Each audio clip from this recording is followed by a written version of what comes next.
Mirë se erdhët në emisionin tonë për javshëm Okult me avokatin. Përshëndetje nga unë avokat Artan Gjuzi. Sot në vazhdim të temave tona lidhur me problematikat e pronësisë, problematikat që hasin qytetarët të shumt në vendin tonë, por edhe me tematikën tjetër që ne e kemi shtyluar në emisionet tona të përjashme, për sa i përket divorcit, do të trajtojmë sërish disa raste që na kanë ardhur në studion tonë, raste të cilët qytetarët të shumt na pyesin dhe na kanë kërkuar ide, mendim, një orientim se si duhet sillen ato për problematikat të ndryshme që kanë lidhur me dy temat që ne trajtojmë në këtë emision. Si gjithmonë doja të falenderoja sponsorët tanë dhe Zotin Cako, i cili pra na jep mundësinë të bashkë bisedimi me ju, na jep mundësinë që zëri jonë të dëgjohet, na jep mundësinë që ne t'ju vim në ndihmë të shërbejmë sadopak me këshillat tona, me mendimet tona juridike. Do të falenderoja gjithashtu edhe personat që nuk kanë nguruar, por na vazhdojnë të na shkruajnë dhe të na pyesin në numrin tonë të telefonit, pra në redaksin tonë.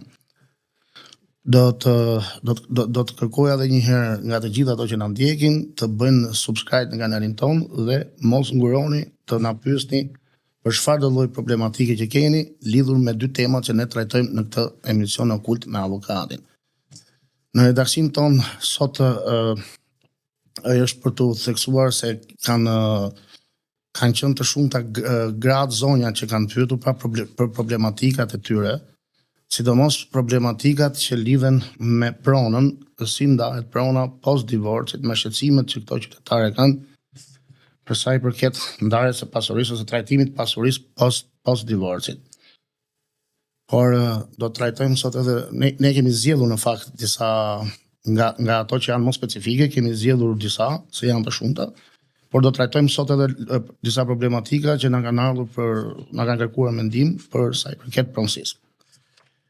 Do të fillojmë me një rast i cili një zotëri na ka shkruar që nga Komisioni i Kthimit të Kompensimit Pronave ka pasur një vendim ku i është kthyer prona. Agjencia Shtetërore e Kadastrës nuk ja regjistronte pasi vendimi që zotëria posedonte, që kishte, pra ishte një vendim njësia i njësuar me origjinalin.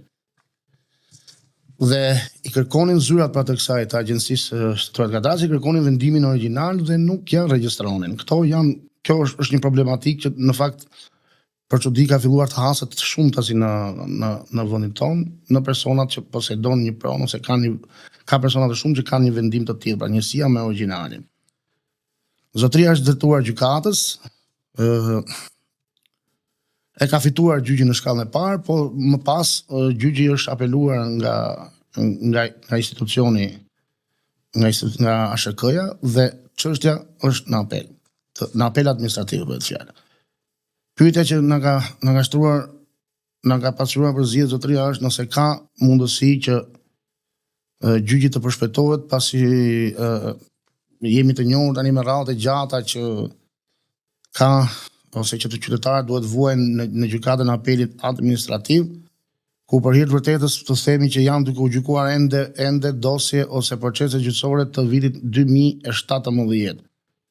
Pra është vërtet një katastrofë. Zotëria ka një moshë 7 vjeçare dhe me të drejtë ka këtë shqetësim që nëse mundet të shpejtohet gjyqi, ka një klauzulë ligjore se jo. Faktikisht është për të ardhur keq që pse Agjencia Shtetërore e Kadastrës e ankimon vendimin e gjykatës shkallës parë administrative. Nuk kemi të bëjmë me një vendim që është thjesht fotokopjo, kemi të bëjmë me një akt i cili është njësia me origjinalin, njësuar me origjinalin.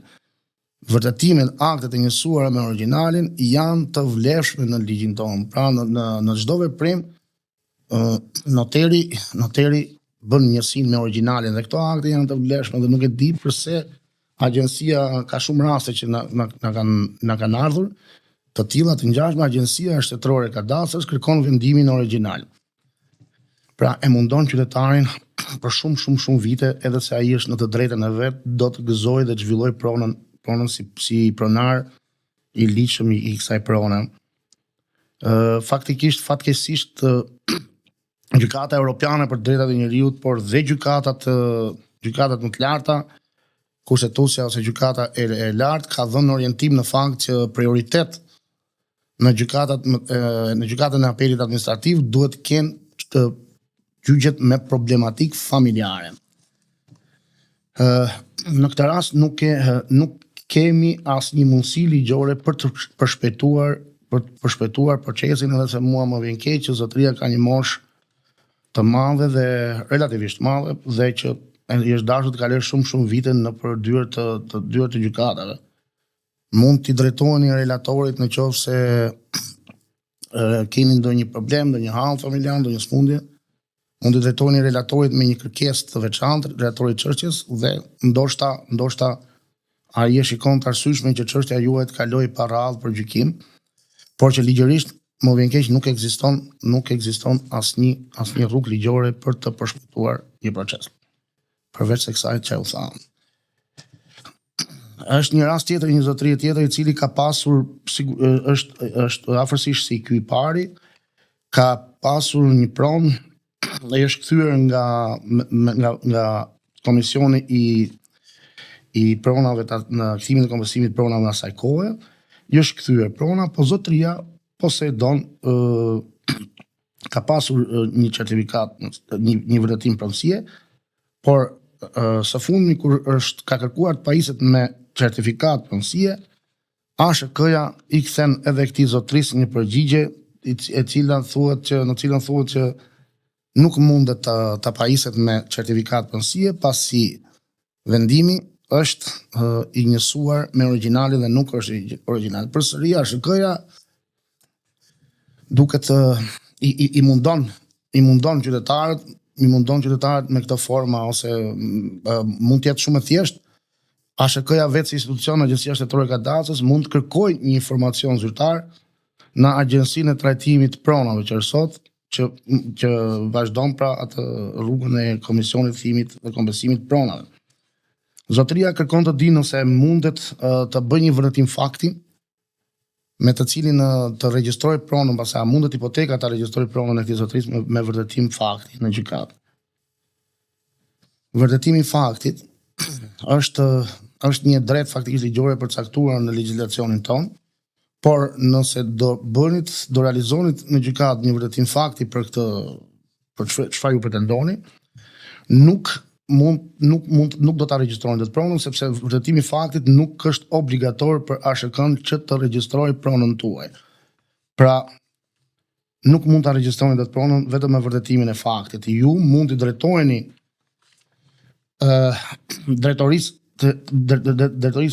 të trajtimit të pronës, agjencisë të trajtimit të pronës, mund të drejtoheni me një shkresë zyrtare, të merrni dhe të kërkoni një kopje të dokumentit fillestar, që është dokumenti i lëshuar nga kthimi i kompensimi pronave. Në këtë rast, ju do të me këtë vërtetim ju do të mund ta regjistroni pronën, pra ASHK-ja nuk mund t'ju nxjerrë më asnjë pengesë lidhur me rastin tuaj. Ka problematika të ndryshme lidhur me certifikatat e pronësisë, lidhur me legalizimet, është vërtet për të ardhur keq, janë raste të thethit, për shembull, janë të shoshit, të shalës, të gjithë pjesës atë të malësisë, që pronat e tyre i kanë trashëguar për më shumë se 500 vjet, por të pa regjistruar ose të pa zhënuar ose të pa regjistruar në regjistrat hipotekore. Tani shteti i nxjerr probleme, ka shumë persona të cilët kanë dashur të bëjnë diçka ose të ndërtojnë diçka në tokën e vet, por janë proceduar penalisht dhe madje janë dënuar, sidomos në zonat turistike të thethit edhe të shalës. Dhe ende këto persona enden nëpër dyert e institucioneve dhe nuk i marrin dot pronësinë e pronës tyre. Nuk e legalizojnë dot, si thua, në këtë rast, si në rastet që përmendëm përpara, Po si dhe në këtë rastin e këtyre zonave turistike, duhet të ndërhyjë pak shteti, të krijojë mekanizma që të lehtësojë punën e këtyre qytetarëve. Se nuk ka pse disa qytetarë për asgjë, vërtet për asgjë, të vuajnë, siç është rasti i njësisë me origjinal, i vërtetime njësia me origjinal, të vuajnë 10 vite dyerve të gjykatës, duke kaluar një pjesë të jetës së tyre nëpër dyert e gjykatës, dhe për çfarë? Për të kërkuar një të drejtë legjitime që ato në fakt e kanë, por pengesa i nxjerrin institucionet si ASHK. Na kanë ardhur disa pyetje, siç e thash edhe më përpara, nga zonja të ndryshme. Kryesisht ato kërkojnë të dinë, disa zonja kërkojnë të dinë se çfarë është regjimi pasuror, sa regjime pasurore kemi. Ka zonja që drejtojnë pyetje që nuk kanë punuar asnjë ditë në jetën e tyre dhe kanë frikë nëse mund të ndikojë kjo në ndarjen e pasurisë, sepse janë përballë tashmë me divorcin, por për sa i përket pjesëtimit të pasurisë mund të ndikojë ky fenomen, ky fakt në ndarjen e pasurisë apo jo. Ose ka të tjera që na kanë pyetur, pasuria është regjistruar në emër të bashkëshortit, thotë, kurse unë siç e tham parë, unë thotë jam marrë me rritjen dhe edukimin e fëmijëve. Atëherë, do t'i thoja të gjithë tyre që kanë pak a shumë këtë problematikë të përbashkët, se janë disa që kanë këtë problematikë.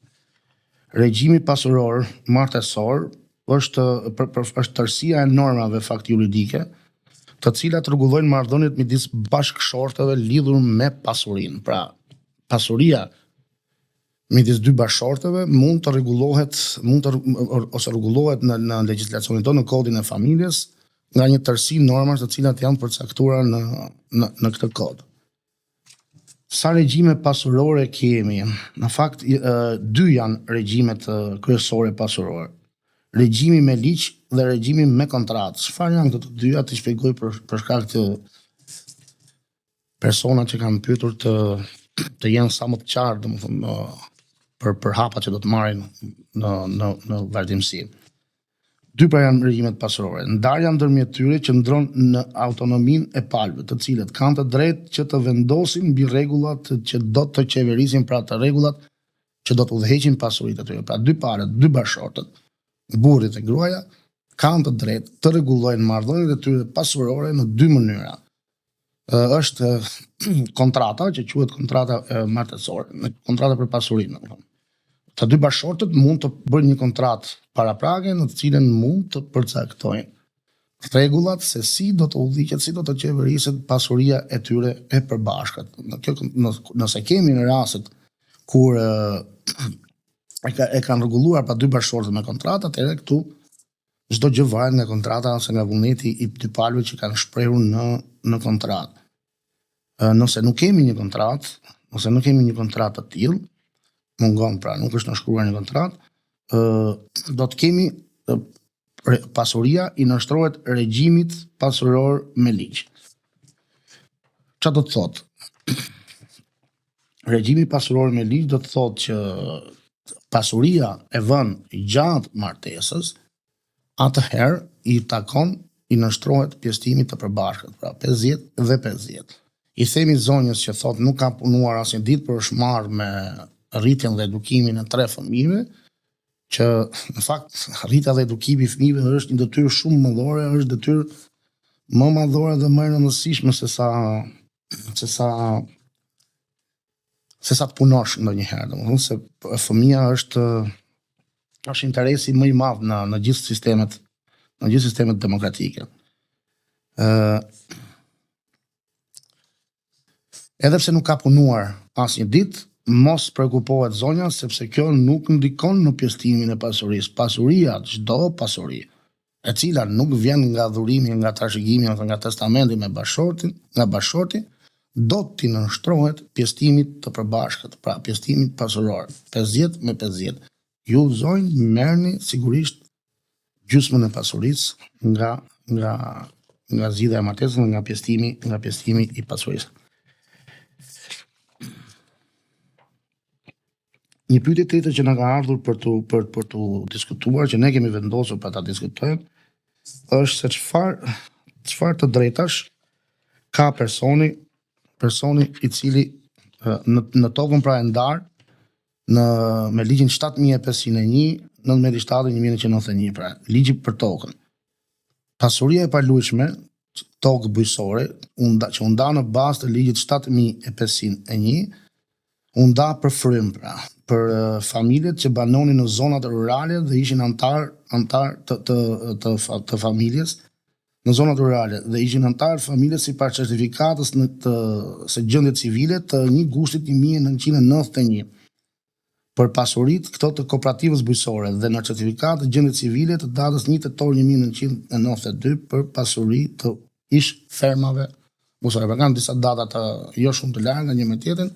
Pra antarët, pjesëtarët që kanë qenë në certifikat në këto 2 datat për kooperativat bujqësore dhe për ish fermat, për ish kooperativat bujqësore dhe për ish fermat, do të përfitojnë, kanë të drejta të barabarta për pasurinë, për pronën e fituar nga ligji 7501, pra në 1991 ishin ligj që për të thënë të drejtën e bëri katrahur atë pasurinë dhe pronën ose edhe të drejtat e pronarit të ligjshëm në vendin tonë, por edhe pse pasuria mund të jetë e regjistruar në emër ose regjistrohet siç ishte rregulli, regjistrohej vetëm në emër të kryefamiljarit, të gjithë pjesëtarët e tjerë të familjes, si i përkasin pra certifikatave që ne cituam më lart, janë pjesëtarë të barabarta pra në pasurinë që vjen me ligjin 7501.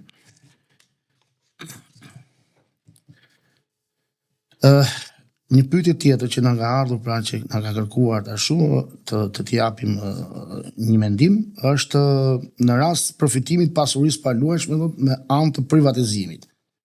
Kush ka të drejtë nga kjo pasuri? Pasuria e paluajshme, kryesisht që kanë qenë apartamente, janë përfituar nga zbatimi i ligjit për privatizimin e banesave shtetërore. Ishte një kontratë shitblerje të cilën e lidhte kryefamiljari, në fakt, për këto ishin ato të ligjit, efektet të ligjit, e lidhte kryefamiljari me entin kombëtar si përfitues pra nga enti kombëtar i banesave. Pra ishte një kontratë që u lidhte me entin përgjegjës pra për banesat e privatizuara, ishte enti kombëtar i banesave asaj kohe dhe kryefamiljari ishte personi që lidhte kontratën me këtë institucion, me entin kombëtar të banesave. Sipas ligjit bashkëpronar mbi pasurinë e paluajshme të përfituar me privatizim janë të gjithë antarët të familjes, të cilët në të certifikatën familjare të kryefamiljare të datës 1 dhjetor 1992 kanë qenë pra mbi 18 vjeç. Pra, mund kemi pasur disa fëmijë, se ndoshta për fëmijët bëhet fjalë, nëse çdo pjesëtar, çdo antar i familjes që ka qenë në certifikatën pra të trungut të kryefamiljarit në datën 1 dhjetor 1992 është përfitues nga privatizimi dhe nuk mundet asnjë gjë tjetër ta zhvesh nga punësia vetëm nëse është zhvilluar një gjyq i formës per. Pra kemi një gjyq formës per që e ka zhveshur nga punësia. Asnjë rast tjetër nuk mund ta zhvesh nga punësia nëse ka qenë mbi 18 vjeç pra në asaj kohe.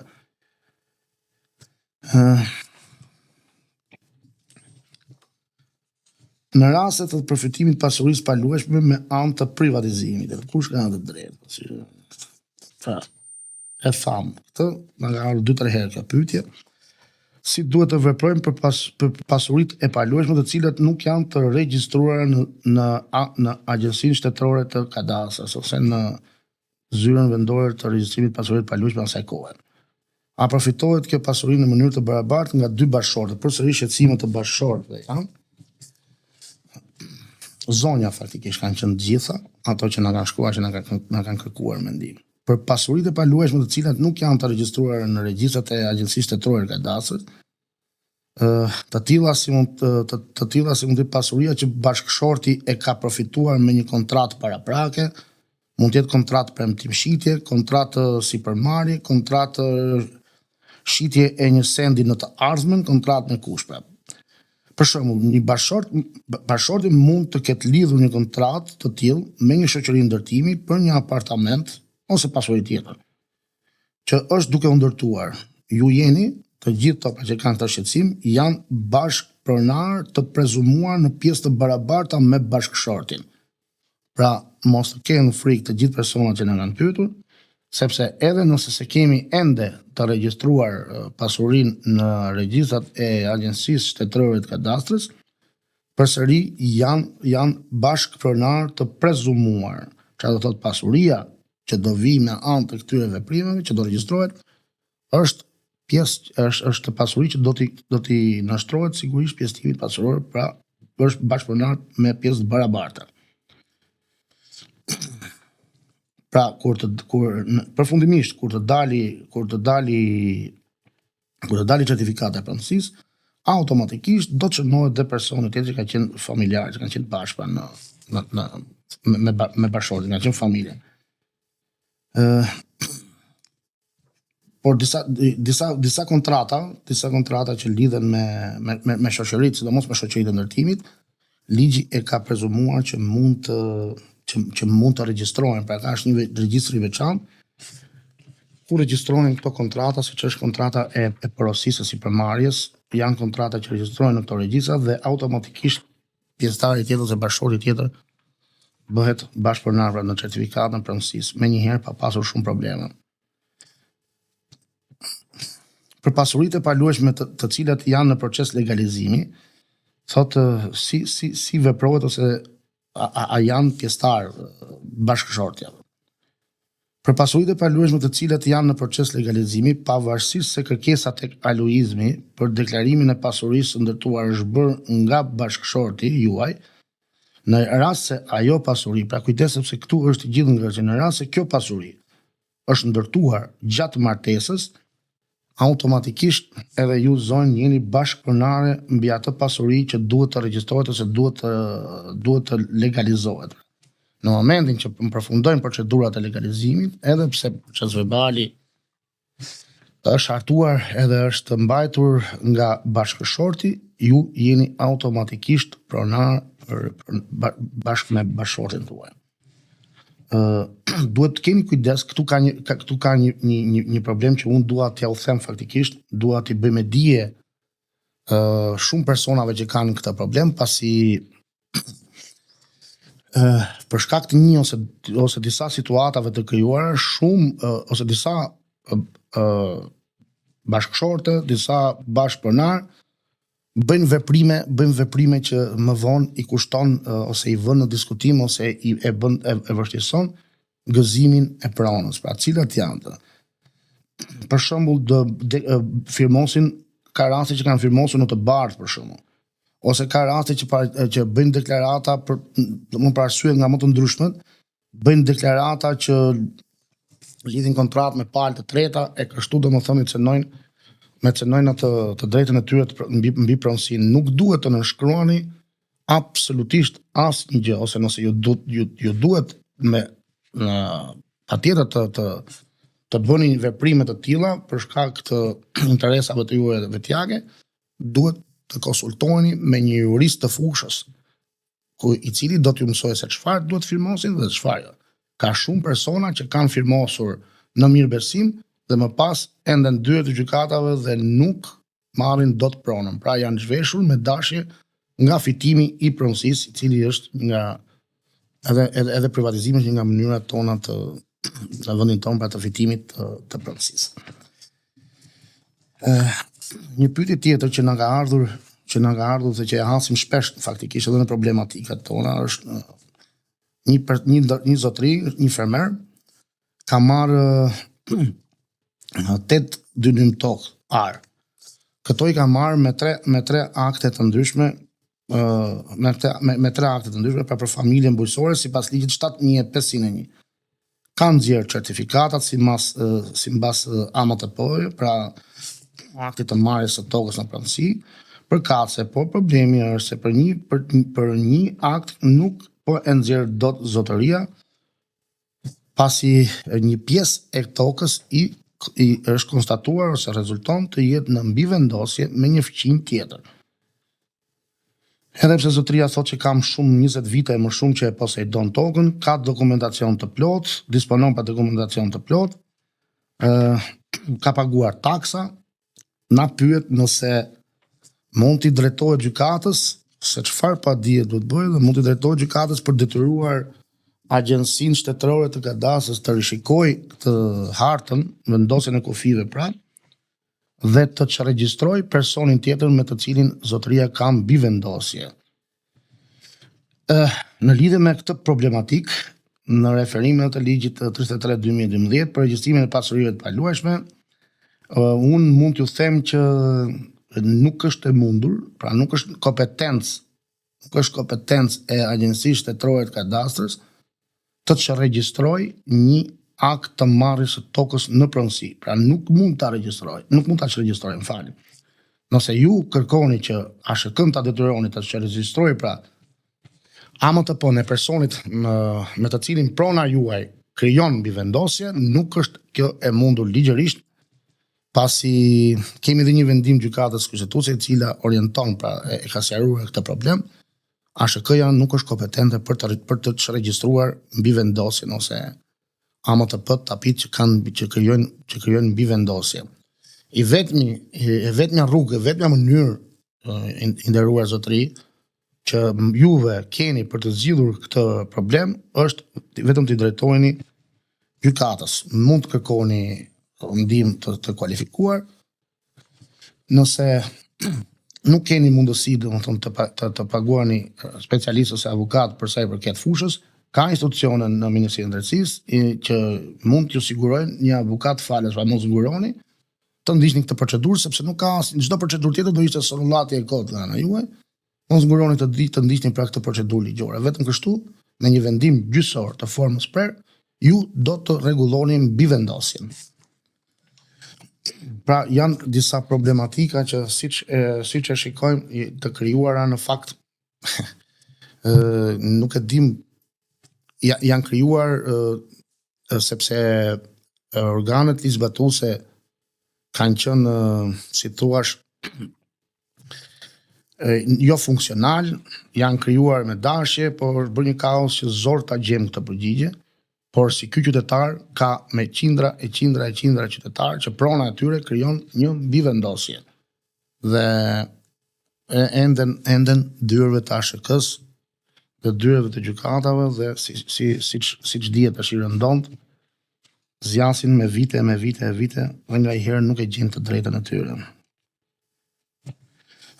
Bëhet fjalë për një problematik tjetër, e cila është një problematik edhe kjo mjaft, ne kemi përmendur faktikisht, është problematik mjaft e përhapur për sa i përket të drejtës të pronës, ushtrimit të drejtës pronësisë, zhvillimit të pronës dhe gëzimit të pronës private. Ka persona që kanë marrë pra tokën nga Komisioni i Kthimit të Pronave asaj kohe dhe një person tjetër çuditërisht një ditë bën një ndërtesë, një banesë të vogël, një pallat ose diçka tjetër dhe e ka legalizuar me legalizim. Këto janë dy ligje që ne kemi thënë shpesh që kanë krijuar gjithmonë përplasje me njëri tjetrin. Pra kanë krijuar përplasje me pronarët e vërtet të pronës, me pronarët legjitim të pronës, pra që mund ta kenë këtë pronë, mund ta kenë gëzuar këtë pronë nga stërgjyshit me qindra, me dhjetra ose edhe shumë vite përpara. Dhe si për çudi, një person tjetër i cili mund të ketë pushtet, fuqi, para, vjen ndërton një godimër në tokën që i përket dikujt tjetër. E legalizon me ato metodat që mund t'i dim tashmë se i kemi dëgjuar të famshme dhe pronari për një ditë që nuk e gjen dot të drejtën e pronës, si është cënuar pra e drejta pronësisë, nuk e gëzon dot pronën. Në fakt gjykatat kanë mbajtur, për të thënë drejtën, disa gjykata, disa të tjera jo, kanë mbajtur një qëndrim faktikisht të drejtë për sa i përket këtyre shqetësimeve. Zotëria do të di nëse mund të kërkoj të shfuqizoj aktin e legalizimit. Po, ju zotëri nderuar mund të kërkoni me rrugë gjyqësore që të shfuqizohet akti i legalizimit, duke e theksuar se nuk mund të legalizohet asnjë ndërtim, pra nuk mund të legalizohet asnjë ndërtim që cënon një të drejtë të mbrojtur juridikisht dhe të mbrojtur të garantuar me kushtetut. Pra ju në rrugë gjyqësore mund ta kërkoni shfuqizimin e aktit të legalizimit që ka lejuar zotëria pra të legalizojë atë pronën që e ka ndërtuar në tokën në pronën tuaj. Zgjidhja e këtij problemi që janë të shumë pra këto probleme janë vërtet të shumta, këto siç ishte rasti zotërisë përpara. Duhet të gjejmë një herë zgjidhje. Nuk duhet pra të lejohet nga institucionet ligjvatuese që këto fenomene të thellohen, njerëzit të enden në dyert e gjykatave, siç ishte rasti i personit që ishte 70 vjeç apo më shumë, që ka frikë se do të vdes dhe nuk do ta dëgëzoj pronën që është pronar i ligjshëm. Kështu ka shumë persona, madje ka persona që kanë humbur jetën, tashmë nuk jetojnë më, duke edhe pse kanë ndëtur 10, 15 apo 20 vite dyert të gjykatave. Kanë ikur nga kjo jetë pa e marrë të drejtën e tyre. Së pari, duhet të verifikohen në mënyrë korrekte, me shumë rigoroze, të gjithë lejet të gjithë kërkesat që vinë për legalizim. Pra duhet të verifikohen nëse nga institucionet përkatëse, nëse këto cënojnë një pronar tjetër të ligjshëm apo nuk cënojnë, sepse ka marifetxhin të cilët me ndihmën e ekspertëve, me ndihmën e noterëve ose me ndihmën e personave të tjerë kryen këto veprime dhe pastaj e legalizojnë dhe hajde ta gjesh ti të drejtën për të marrë pronën tënde. Edhe pra duhet krijimi i një mekanizmi është i domosdoshëm. Si nga gjykatat për të bërë këto verifikime, si nga drejtoria e aluizmit në ASHK-n, po dhe nga gjithë institucionet tjera duhet të funksionojë menjëherë një mekanizëm i cili të lehtësoj shumë përpjekjet ose të lehtësoj ose të ndërpres, të presi rrugën këtyre abuzimeve që janë vërtet shumëta.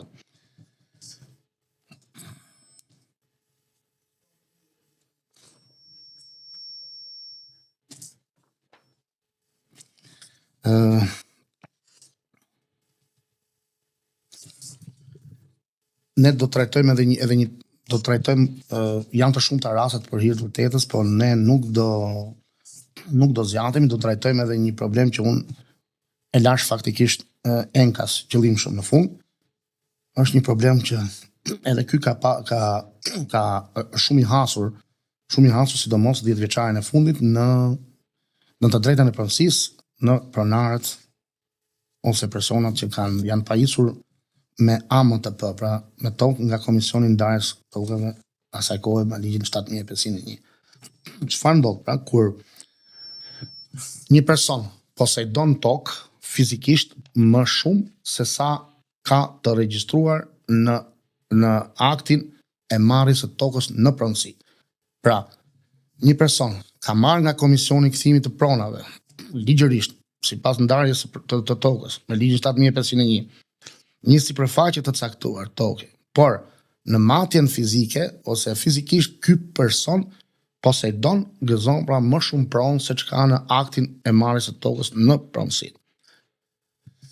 Dhe të shtrohet pyetja nëse qytetari ka të drejtë të bëj kalimin e pronësisë për sipërfaqen e tokës që ka tepër apo jo.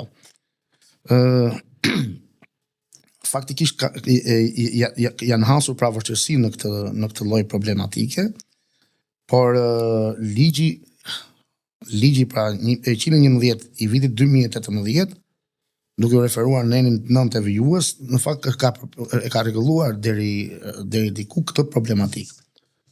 Pra problematikën e gëzimit të tokës më shumë se çka ke në aktin e marrjes së tokës në pronësi. Atëherë, nëse personi pra ka marrë 5.000 metra tokë, të japim pak me shembull me shifra që ta kuptojmë, dhe në terren ka 6.000 metra katror, atëherë këtu kemi të bëjmë me ndryshim të titujve të pronësisë. Pra, në hartografia, pra hartografia ndryshon me çështjen juridike, pra me aktin e marrjes së tokës, por si ajo është veprimi juridik. Atëherë pra neni 9 i këtij ligji që sapo cituam e ka e ka rregulluar se si veprohet dhe sa çfarë hapash do të ndjeki ky person, ky zotëri për të bërë për të marrë për të pajisur me certifikate për tokën që ka tepër. A lindet drejta e kalimit sipërfaqes në pronësi personit që e posedon tokën, po e lindet drejta. Sipas ligjit që cituam, pra, i lind e drejta e blerjes deri në masën 20%, që do të thotë, siç e thamë, nëse personi ka 6.000 metra në terren faktike e matur, por në certifikat ka shënuar 5.000 metra katror, atëherë diferenca për 1.000 metra katror që del tepër, që duhet të jetë dhe është në pasurinë shtet, mund të blihet nga personi me vlerën fiskale sipas zonës ku ndodhet prona. Evidentohet ose konstatohet kjo me një plan rilevimi, do të bëni kujdes se plani rilevimi do të jetë nga një studio e certifikuar dhe pastaj kalojnë agjencive rizbatuese për detyrimet të përkatësen në agjencinë shtetërore të kadastrës. Pra, përgjigjja jonë është që ka të drejtë pronari që ai person që posedon tokën ta kalojë në pronësi sipërfaqen e tepërt që i rezulton. Sigurisht në bazë të tarifave, tarifat ndryshojnë nga një zonë e hipotekës në tjetër, nuk janë gjitha njësoj. Ne këtu do ta mbyllim edhe për sot episodin ton. Shpresojmë që personat që na kanë pyetur të na kenë kuptuar dhe të kenë ngelur të kënaqur nga shpjegimet, nga ajo që ne u munduam të japim kontributin ton sipas nga ana profesionale. Pra, do t'ju falenderoja të gjithëve që na ndoqët, që do na ndiqni dhe do t'ju thoja, do t'ju kërkoja sërish që të bashkojmë zërin, së bashku ne mund të dëgjohemi, së bashku zëri i pronës mund të dëgjohet, së bashku mund të bëjmë ndryshime të mëdha, mund të kërkojmë ndryshime edhe për problematika që nuk duan shumë punë, duan vetëm vullnet nga institucionet ligjzbatuese. Mos nguroni edhe një herë na bëni subscribe edhe për sot natë e mirë nga unë avukat Artan Gjuzi në Okult me Avokatin.